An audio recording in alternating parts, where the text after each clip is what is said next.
Shalom, Havarim. Hello, friends. It's good to see you on this Sunday morning or whenever it is you are watching. I'm wondering if anybody heard about the police officer who took his own son to jail this week for refusing to take a nap. That's right, it's confusing, and I know even the mother was confused. She went to the police officer, her husband, and she asked him what the charges were. And the officer said to his wife, "I'm sorry, dear, but he was resisting arrest." Resisting arrest. All right, come on now. That's good stuff. Now, I know some people who are watching this probably watched last week's sermon on YouTube as well. And if you did watch last week's, you may have noticed that it was really strange, especially at the beginning. I mean, stranger than my sermons usually are. I started out by really yelling into the microphone, and there was a lot of excitement, and I was talking really quickly, even more quickly than usual. The congregation was yelling back at me. And we did this one, it was recorded live outdoors at a public pavilion in Montgomery Hall Park. The people were yelling back at me, and they laughed at my jokes like they've never laughed before. And if you thought something was up with that event, you were right. I need to confess something to you all. I need to come clean. What you saw on the video last week was not my first try. It was not my first take. You see, what happened was we were doing this outdoor worship service. First time I've preached in front of people and not just a camera for months. And we're doing all right. We're getting through it. Things are going just fine. I come up to do my sermon just like I've done hundreds of times before. I tell my joke. People chuckle. A few people groan. And it's only then that I realize that I failed to press record on my phone. Now, what was I supposed to do? It's too late to just keep going. If I start recording at that point, people are going to jump in partway through the sermon. They're not going to know what's going on. They miss probably the most important part, the opening joke. No, it's not the most important part. But what should I do? I know that, my joke is tens of people watch my sermons every week, so I don't want to let people down. What should I do? Well, I asked the congregation, I said, "Do you mind if I just start over again?" And maybe some people did mind, but nobody voiced that concern. They gave me permission to start again. And when I started again, everybody acted as if nothing had happened, as if they were hearing the joke for the first time. And it was just fun to kind of laugh and have that inside joke with the people gathered there that Sunday.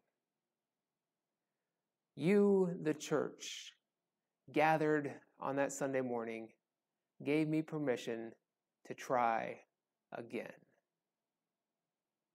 So I was wondering, what is that called? What do we call that in the secular world when somebody gives somebody a do-over or a chance to redo something? I mean, the best example I can think of is in golf, and I don't know anything about golf, except for I know that if you hit a bad shot and your buddies are there with you and they say, "Go ahead, shoot it again, drop another ball right there, hit it again." They call that a mulligan.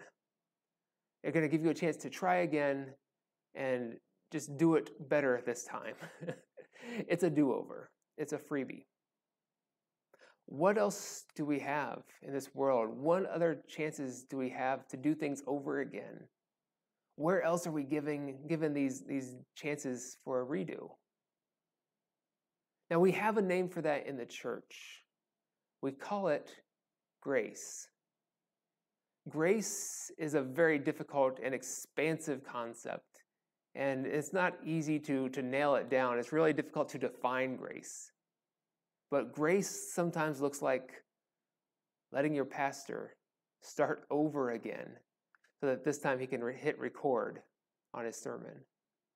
Grace sometimes means letting your friend hit that golf shot again. You call it a golf shot? Sure. Grace allows your pastor to make golf references when he knows nothing about golf whatsoever. Now, there's a book called What's So Amazing About Grace by an author named Philip Yancey. And Yancey makes every effort possible to avoid defining grace because again, it's this really big word, this really big concept. And what he does is he gives some examples of what grace is. One thing that he notes is that before people begin a meal, they'll often gather and they'll either hold hands or fold hands and they'll talk to God, they'll give thanks, they'll say a blessing on the food. Sometimes we call that saying grace.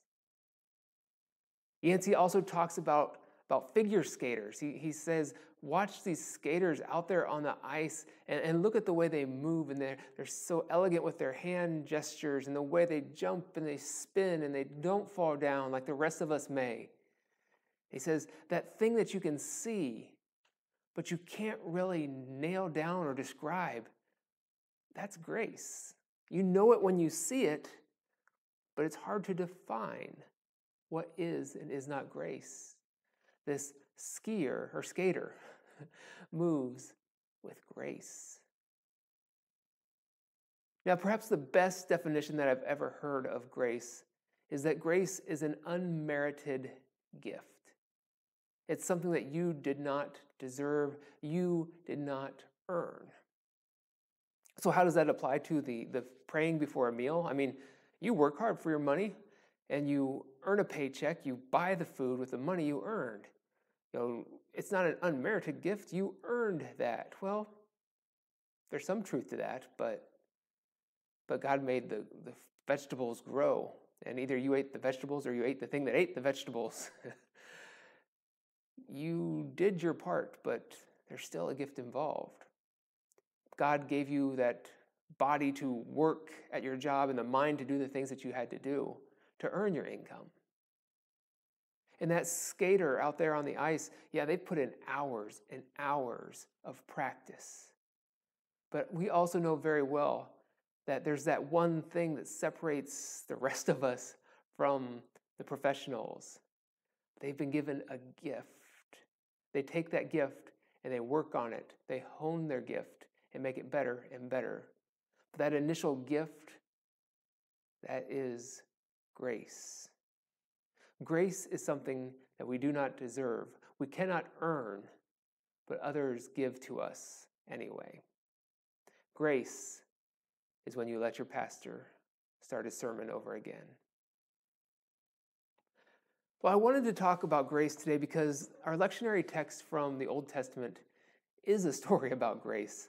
And it's one of those stories that just boggles my mind. It's so extreme that I can't even imagine doing it myself and offering the kind of grace that is shown in this story, this chance to do things over again, to start again.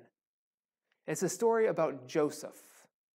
And it's the Joseph with the coat of many colors, not the Joseph, the father of Jesus. Different Josephs, both in the same book. It can be a little confusing. But this is the Joseph with the many-colored coat. And the story reminds us that Joseph was his father's favorite. His brothers, and he had many brothers, were very jealous of Joseph. So what did his jealous brothers do? Well, they trapped him in a pit, sold him to a caravan of passing strangers, took his coat of many colors, dipped it in animal blood, and told their father that Joseph had been killed. Yeah, I mean, this is straight up Jerry Springer stuff, right? Is Jerry Springer even on anymore? I don't know. But this is crazy stuff. You thought your brothers were really mean to you growing up. This group of brothers captured him and sold him to passersby. This is literally early human trafficking going on right here. So years go by, and Joseph actually finds himself moving up in social rank, and he becomes a leader in his new community. And this is a time during the famine. And as people are coming to Joseph, this now leader in his community, they're asking him for help because he's been saving up for years. He's been storing grain and goods. Some of the people that come to ask for help are actually his brothers. And they don't recognize Joseph because who would expect their brother that they sold off into slavery to rise into this position of power? But he recognizes them. So now the tables have turned, and Joseph has the chance to exact revenge against his brothers. And what does he do? Well, first of all, he messes with them a little bit, but he gives them food. He gives them valuables. He takes care of them. He asks them to go bring their father back to him, and they will take care of each other. My friends, Joseph gives his brothers a do-over. He gives them grace. And you see, this is a theme that we find very frequently throughout the Bible. And I know I preached on grace just, I think it was 8 weeks ago. It keeps coming up. You can't escape this idea of grace. Time and time again, we read these stories, and it's so prevalent. You know, Jesus even, he shares all these different parables about grace and forgiveness. There's this one that I want to lift up here this morning about this guy who is a servant. And he owes his master a fair amount of money, but he just can't pay it.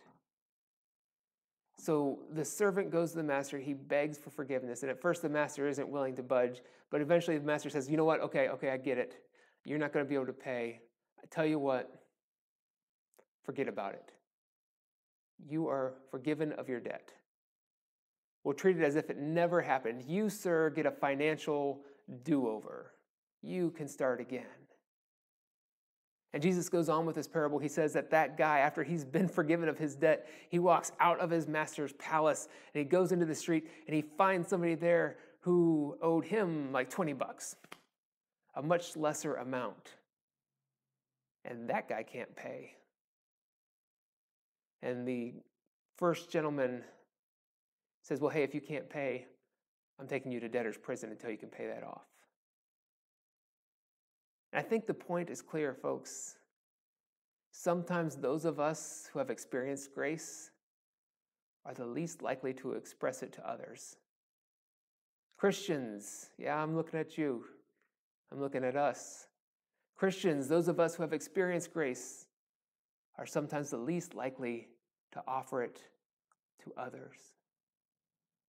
My friends, this can't be the case. Jesus says in Matthew 6, verses 14 through 15, he says, for if you forgive other people when they sin against you, your heavenly Father will also forgive you. But if you do not forgive others their sins, your Father will not forgive your sins. Let that sink in a minute. Your being forgiven is actually bound up in your ability to forgive others. Your grace is intricately tied to the grace you offer others. Now, grace is a chance for a do-over. Grace is a chance for a mulligan.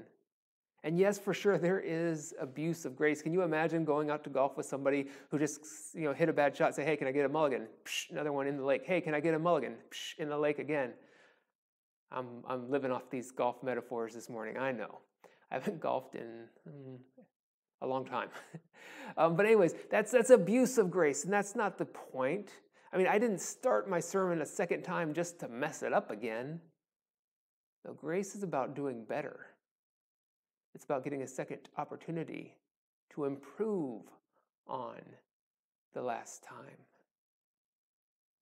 So I want to thank you. Thank you for being the kind of people who extend grace to your pastor when he or she, if you're not a member of this congregation, when he or she forgets to start a recording. Thank you for extending them grace. And I want to encourage you to continue to offer and extend grace to other people. Extend grace, please. I know it's hard. Extend grace to your school administrators when they change their plans as things go along. This has been difficult for everybody. It's challenging. And as things change, they have to change their plans. I know it's hard for us. It's hard for every person. But please be the kind of person who offers grace and offers people a chance to do it again. But above all else, I want to encourage you today to be the kinds of people who offer grace to yourselves. I know that's probably the hardest part right there, to offer grace to ourselves, because I know that I am my own worst critic. I can be more critical of the things I do and say, probably more than other people were critical of me. I don't know, maybe you're more critical of me than I know. But I always second guess myself. What should I have done here? What could I have said there? And sometimes I lose sleep over these things. I'm sure you do as well. There's times I could have made better decisions as a parent, whether it's sending my kid back to school or homeschooling or even what I offered them for lunch. And yes, we make mistakes. But here's the thing. We need to offer ourselves grace. Give ourselves a chance to do it again, to do it better this time. Last Sunday, when the church gave me the chance to start my sermon again, I reminded them probably multiple times, thank you for your grace, because I've never held a worship service in a public pavilion in a park before. And I keep telling myself, you know what, Kevin? You need to extend yourself grace here because you've never led a church through a pandemic before. I've never parented through a pandemic before. I've never been a friend. I've never been a spouse during a pandemic before. My friends, I'm going to try to offer myself grace this week. I hope that you will offer yourself grace as well. Not for a chance to mess up again, but a chance to do it again, and this time to do it better. All right, friends, go out there and be awesome to each other and extend grace to one another, including to yourself.